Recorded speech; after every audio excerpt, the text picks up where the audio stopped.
Dear students, all are welcome to SEBI English Hub.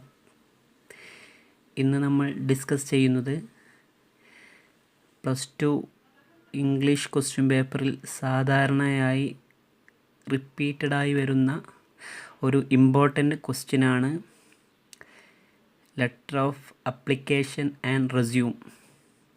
അപ്പം നമ്മുടെ +2 higher secondary റിസൾട്ടൊക്കെ വന്നു.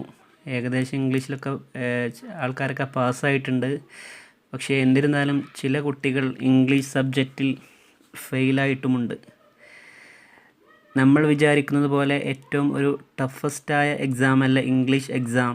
നമ്മൾ ഒന്ന് ശ്രദ്ധിച്ചു കഴിഞ്ഞാൽ നമുക്ക് നല്ല മാർക്ക് സ്കോർ ചെയ്യാൻ കഴിയുന്ന ഒരു സബ്ജക്റ്റാണ് ഇംഗ്ലീഷ് എക്സാം.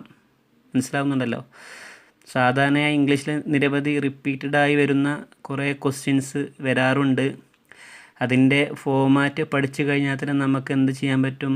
ഇപ്പോൾ 8 മാർക്കിൻ്റെ ക്വസ്റ്റ്യൻ ആണെങ്കിൽ നമുക്കൊരു 5 മാർക്കെങ്കിലും സ്കോർ ചെയ്യാൻ കഴിയും. അപ്പോൾ സിമ്പിളായ രീതിയിലാണ് ഞാൻ ഈ ഒരു ക്വസ്റ്റ്യൻ്റെ ഫോർമാറ്റ് ഞാൻ തയ്യാറാക്കിയിട്ടുള്ളത്. ഏതൊരാൾക്കും പെട്ടെന്ന് ക്യാച്ച് ചെയ്യാൻ കഴിയുന്ന രീതിയിലാണ് ഞാൻ എന്ത് ചെയ്തിട്ടുള്ളത്, ഇതിൻ്റെ ഫോർമാറ്റ്, ഈ ലെറ്റർ ഓഫ് അപ്ലിക്കേഷൻ്റെ ഫോർമാറ്റ് ഞാൻ തയ്യാറാക്കിയിട്ടുള്ളത്. സാധാരണ ഈ ക്വസ്റ്റ്യൻ 8 മാർക്കിനായിട്ടാണ് വരാറുള്ളത്. ലെറ്റർ ഓഫ് അപ്ലിക്കേഷന് 4 മാർക്കും അതുപോലെ റെസ്യൂമിന് 4 മാർക്കും. മനസ്സിലാവുന്നുണ്ടല്ലോ. അപ്പോൾ നമുക്ക് എന്ത് ചെയ്യാം, എങ്ങനെയാണ് ഈ ലെറ്റർ ഓഫ് അപ്ലിക്കേഷൻ അല്ലെങ്കിൽ ജോബ് അപ്ലിക്കേഷൻ ലെറ്റർ എങ്ങനെയാണ് എഴുതാമെന്ന് നോക്കാം. ഇതിൻ്റെ ക്വസ്റ്റ്യൻ സാധാരണ നമ്മുടെ ക്വസ്റ്റ്യൻ പേപ്പറിൽ അതിലെന്ത് നമുക്കൊരു അഡ്വർടൈസ്മെൻറ്റ് തന്നിട്ടുണ്ടാവും.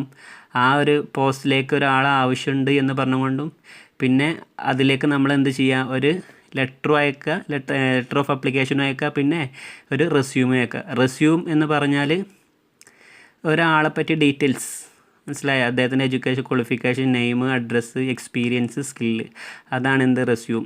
പിന്നെ ഒരു കാര്യം, ഇമ്പോർട്ടൻ്റ് കാര്യം ശ്രദ്ധിക്കുക, ഈ ക്വസ്റ്റ്യൻ ഒന്നെങ്കിൽ റെസ്യൂം എന്ന കാരം, അല്ലെങ്കിൽ CV എന്ന കാരം, അല്ലെങ്കിൽ ബയോഡാറ്റ, ഇതിന് 3 പേരാണുള്ളത്. ഈ 2 ക്വസ്റ്റ്യനും ഒപ്പാണ് വരിക. എന്ത്? Draft letter of application and resume. ആദ്യം നമ്മൾ എന്ത് ചെയ്യുക, അപ്ലിക്കേഷൻ ലെറ്റർ എഴുതുക, പിന്നെ റെസ്യൂം എഴുതുക. വളരെ സിമ്പിളായിട്ട് നമുക്ക് എന്ത് ചെയ്യാൻ പറ്റും, ഫുൾ മാർക്ക് ഇതിൽ സ്കോർ ചെയ്യാൻ പറ്റും. അപ്പോൾ നമുക്ക് ജസ്റ്റ് അതിൻ്റെ ഫോർമാറ്റിലേക്കൊന്ന് പോവാം. ആദ്യം നമുക്ക് വേണ്ടത് എന്താണ്, ഒരു ബോക്സാണ്. ഓക്കെ, ബോക്സ് വരച്ചതിന് ശേഷം നമ്മൾ എന്ത് ചെയ്യുക, അതിൻ്റെ മേലെ ലെറ്റർ ഓഫ് അപ്ലിക്കേഷൻ ഹെഡിങ് കൊടുക്കുക, പിന്നെ ഫ്രം കൊടുക്കുക. ഫ്രം ആരാണോ ലെറ്റർ അയക്കുന്നത് അവരെ പേര് കൊടുക്കുക. പിന്നെ ടു, അത് നമ്മൾ ആരിലേക്കാണോ ലെറ്റർ അയക്കുന്നത് അവരെ പേര് കൊടുക്കുക. അത് നമ്മുടെ ക്വസ്റ്റ്യൻ പേപ്പറിൽ കറക്റ്റായിട്ട് കൊടുത്തിട്ടുണ്ടാവും. പിന്നെ നെക്സ്റ്റ് ലൈനിലാണ് എന്ത് വേണ്ടത്, ഡിയർ സാർ, ഓക്കെ, അല്ലെങ്കിൽ റെസ്പെക്റ്റഡ് സാർ എന്തും കൊടുക്കാം കേട്ടോ. പിന്നെ അത് കഴിഞ്ഞു. പിന്നെ നെക്സ്റ്റ് ലൈനിൽ സബ്ജക്റ്റ് വേണം. സബ്ജക്റ്റ് വേണം. സബ്ജക്റ്റ് നമ്മുടെ ക്വസ്റ്റ്യൻ പേപ്പറിലുണ്ടാവും. ഏത് പോസ്റ്റിലേക്കാണോ ലെറ്റർ അയക്കേണ്ടത് അത് നമ്മളെ ക്വസ്റ്റ്യൻ പേപ്പറിലുണ്ടാവും. ഓക്കെ, അപ്പോൾ എങ്ങനെ കൊടുക്കുക, application four the post of. അപ്പോൾ പിന്നെ അതിൻ്റെ ബാക്കി നമ്മളെന്ത് ചെയ്യുക, അവിടെ ഞാൻ ബ്ലാങ്ക് ആക്കി ഇട്ടിരിക്കുകയാണ്. അവിടെ ഏത് പോസ്റ്റാണോ ഒഴിവുള്ളത് ആ പോസ്റ്റിൻ്റെ പേര് കൊടുക്കുക. എങ്ങനെ, application four the post of head master, അല്ലെങ്കിൽ ക്ലറിക്കൽ പോസ്റ്റ്, അങ്ങനെ, അല്ലെങ്കിൽ ഓഫീസ് അസിസ്റ്റൻറ്റ്. മനസ്സിലായോ? അപ്പോൾ നമ്മൾ ഇതുപോലെ എഴുതിയാൽ മതി. സബ്ജക്റ്റ് എന്ന് എഴുതിയിട്ട് എന്ത് ചെയ്യുക, application four the post of, പിന്നെ ക്വസ്റ്റ്യൻ പേപ്പറിൽ അത് ചേർത്ത് കൊടുത്താൽ മതി. പിന്നെ അപ്പോൾ ഞാൻ ഇപ്പോൾ ഈ പറഞ്ഞു തരുന്ന നിങ്ങൾക്ക് എന്ത് ചെയ്യാം, ക്വസ്റ്റ്യൻ പേപ്പറിൽ ലെറ്റർ ഓഫ് അപ്ലിക്കേഷൻ എന്ന് കണ്ടു കഴിഞ്ഞാൽ എഴുതാൻ പറ്റുന്നതിനുള്ള ഒരു ആൻസറാണ്. മനസ്സിലായോ? ഇതിലൊരു ചേഞ്ചും വരുത്തേണ്ട ആവശ്യമില്ല. നിങ്ങളെന്ത്, ആ സബ്ജക്റ്റിന് നേരെ എന്ത് ചെയ്താൽ മതി, application four the post of, അവിടെ മാത്രം നിങ്ങൾ ജസ്റ്റ് ആഡ് ചെയ്ത് കൊടുത്താൽ മതി. മനസ്സിലാണ്ടല്ലോ. ഇനി ശ്രദ്ധിക്കുക, ഫസ്റ്റ് പാരഗ്രാഫ് എങ്ങനെയാണ് സ്റ്റാർട്ട് ചെയ്യുക, ഐ സോ യുവർ അഡ്വർടൈസ്മെൻറ്റ്, ഞാൻ എന്ത് ചെയ്തു, നിങ്ങളുടെ പരസ്യം ഞാൻ പത്രങ്ങളിൽ കണ്ടു. I am interested in applying for the post, ഞാൻ എന്താണ്, ഈ പോസ്റ്റിൽ അപ്ലൈ ചെയ്യാൻ ഞാൻ ഇൻട്രസ്റ്റഡ് ആണ്. As I thought my qualifications and experience would suit your requirements. Your എന്നുണ്ട്, അവിടെ ഒരു ആർ മിസ്സായിട്ടുണ്ട്. അതായത് ഞാൻ പറയുകയാണ് എന്ത്, ഐ തോട്ട്, ഞാൻ വിചാരിക്കുന്നു, മൈ ക്വാളിഫിക്കേഷൻ, എൻ്റെ ക്വാളിഫിക്കേഷൻസും and experience would suit your requirements means ആവശ്യം എന്നാണ്. അതായത് നിങ്ങളുടെ ആവശ്യത്തിനനുസരിച്ച് എൻ്റെ എക്സ്പീരിയൻസും ക്വാളിഫിക്കേഷനും എന്താണ് വളരെയധികം സ്യൂട്ട് എന്ന് പറഞ്ഞാൽ യോജിച്ചതാണ്. അതുകൊണ്ട് ഞാൻ എന്ത് ചെയ്യാണ്, ഈ ഒരു പോസ്റ്റിന് അപ്ലൈ ചെയ്യുകയാണെന്നാണ് ഈ ഫസ്റ്റ് പാരഗ്രാഫിൽ പറയുന്നത്. ഓക്കെ ഡിയർ സ്റ്റുഡൻസ്, അപ്പോൾ നമുക്ക് സെക്കൻഡ് പാരഗ്രാഫിലേക്ക് പോവാം. I am enclosing my detailed resume. ഞാൻ എന്ത് ചെയ്യാണ്, ഈ ലെറ്ററിനോട് കൂടെ തന്നെ എൻ്റെ റെസ്യൂം ഞാൻ എന്ത് ചെയ്യുന്നു, ചേർത്ത് വെക്കുന്നു. പിന്നെ അടുത്ത അത് ഒറ്റ ലൈനിലാക്കി എഴുതാം കേട്ടോ. ഇനി അടുത്ത paragraph, I will be available for an interview from now till the end of this month. പറയാണ് ഐ വിൽ ബി അവൈലബിൾ, ഞാൻ അവൈലബിൾ ആയിരിക്കും ഫോർ ആൻ ഇൻ്റർവ്യൂ, നിങ്ങളുടെ ഇൻ്റർവ്യൂവിന് ഫ്രം നൗ, ഈ സമയം മുതൽ ഏതുവരെ, till the end of this month, അതായത് ഈ മാസത്തിൻ്റെ അവസാനം വരെ ഞാൻ എന്തേക്കാരം ഫ്രീ ആയിക്കാരം. അപ്പോൾ നിങ്ങളുടെ ഇൻ്റർവ്യൂവിന് ഞാൻ വരാൻ റെഡിയാണെന്ന്, ഞാൻ എന്തേക്കാരം അവൈലബിൾ ആണെന്ന് പറയാണ്. അതോടുകൂടെ നമ്മൾ ലെറ്റർ കഴിഞ്ഞു. പിന്നെ നെക്സ്റ്റ് ലൈനിൽ hoping to get the interview letter soon, ഞാൻ എന്ത് ചെയ്യുന്നു, നിങ്ങളുടെ ഇൻ്റർവ്യൂ ലെറ്റർ ഞാൻ പെട്ടെന്ന് എനിക്ക് ലഭിക്കുമെന്ന് ഞാൻ എന്ത് ചെയ്യുന്നു, പ്രതീക്ഷിക്കുന്നു. അതും കഴിഞ്ഞു. പിന്നെ നെക്സ്റ്റ് റൈറ്റ് സൈഡിലായിട്ട് യുവേഴ്സ് ഫെയ്ത്ത്ഫുള്ളി, പിന്നെ പേര്, മനസ്സിലായോ, ഒരു ആളെ എന്തെങ്കിലും ഒരു പേര് എന്ത് ചെയ്യുക, ആഡ് ചെയ്ത് കൊടുക്കുക. ആരാണോ ലെറ്റർ അയക്കുന്നത് ഏതെങ്കിലും ഒരു പേര് ജസ്റ്റ് എന്ത് ചെയ്താൽ മതി, ആഡ് ചെയ്ത് കൊടുത്താൽ മതി. ഓക്കെ, അപ്പോൾ ഇതാണ് ലെറ്റർ ഓഫ് അപ്ലിക്കേഷൻ്റെ ഒരു ഫോർമാറ്റ്. ഇതിൽ നിങ്ങളൊന്നും ചേഞ്ച് ചെയ്യേണ്ട ആവശ്യമില്ല. മാത്രം ചേഞ്ച് ചെയ്താൽ മതി, ആ application four the post of അത് മാത്രം നിങ്ങൾ എന്ത് ചെയ്യുക, മാറ്റി കൊടുത്താൽ മതി. ബാക്കിയൊക്കെ നിങ്ങൾക്ക് ഇതേപോലെ എഴുതി വെച്ചാൽ മതി. പിന്നെ ഫ്രമും ടു മാറ്റേണ്ടി വരും, മനസ്സിലായോ. ടു എന്തുണ്ടാവും, നമ്മുടെ ക്വസ്റ്റ്യൻ പേപ്പറിലുണ്ടാവും. അത്ര മാത്രം ശ്രദ്ധിച്ച് കഴിഞ്ഞാൽ നമുക്ക് എന്ത് ചെയ്യാൻ പറ്റും, സിമ്പിളായിട്ട് ഇതിന് 4 മാർക്ക് നമുക്ക് എന്ത് ചെയ്യാൻ പറ്റും, സ്കോർ ചെയ്യാൻ പറ്റും എന്നുള്ളതാണ്.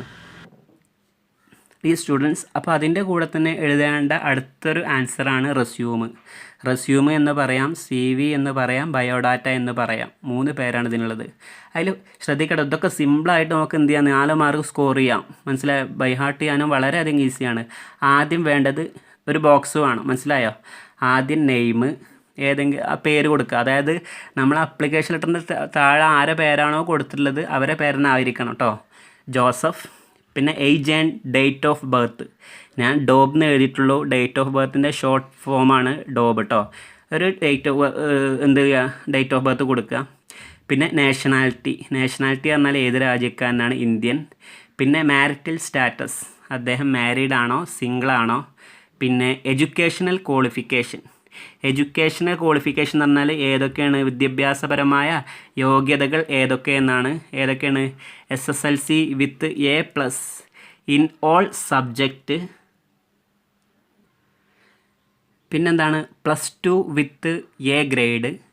പിന്നെ അടുത്ത ക്വാളിഫിക്കേഷൻ എന്താണ്, BA ഇംഗ്ലീഷ്. പിന്നെ നെക്സ്റ്റ് എഴുതേണ്ടത് എക്സ്പീരിയൻസ്. ഇതൊക്കെ ഓർഡർ എന്ന് പറഞ്ഞാൽ ഒരേപോലെ എഴുതാം കേട്ടോ, എന്നാലും നോക്കുന്ന ആൾക്ക് പെട്ടെന്ന് ക്യാച്ച് ചെയ്യാൻ കഴിയുള്ളൂ കേട്ടോ.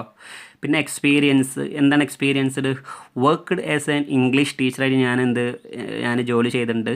പിന്നെ ആക്ടിവിറ്റീസ്, എന്തൊക്കെ പ്രവർത്തനങ്ങളാണ്, എന്തൊക്കെ ആക്ടിവിറ്റിയാണ് അദ്ദേഹം ചെയ്തിട്ടുള്ളത്. I am a member of Rotary Club, Rotary ക്ലബ്ബിൽ ഞാൻ ഒരു മെമ്പറാണ്. പിന്നെ സ്കില്ല് പറഞ്ഞാൽ കഴിവ്. I am well versed in computer word, computer word ഞാൻ അധികം വെൽ വേഴ്സ്ഡ്, എനിക്ക് നല്ല കഴിവുണ്ട് എന്നാണ് പറയുന്നത്. പിന്നെ നെക്സ്റ്റ് എന്താണ് വേണ്ടത്, ലാംഗ്വേജ്. നമുക്ക് ഏതൊക്കെ ലാംഗ്വേജ് അറിയാമെന്നുള്ളതാണ്, മലയാളം, ഇംഗ്ലീഷ്, ഹിന്ദി. പിന്നെ ഹോബീസ് എന്തൊക്കെയാണ്, റീഡിങ് ആൻഡ് റൈറ്റിംഗ്, മനസ്സിലായോ, വായന, എഴുത്ത്. പിന്നെ ലാസ്റ്റ് ലൈന് വളരെയധികം ശ്രദ്ധിക്കണം കേട്ടോ.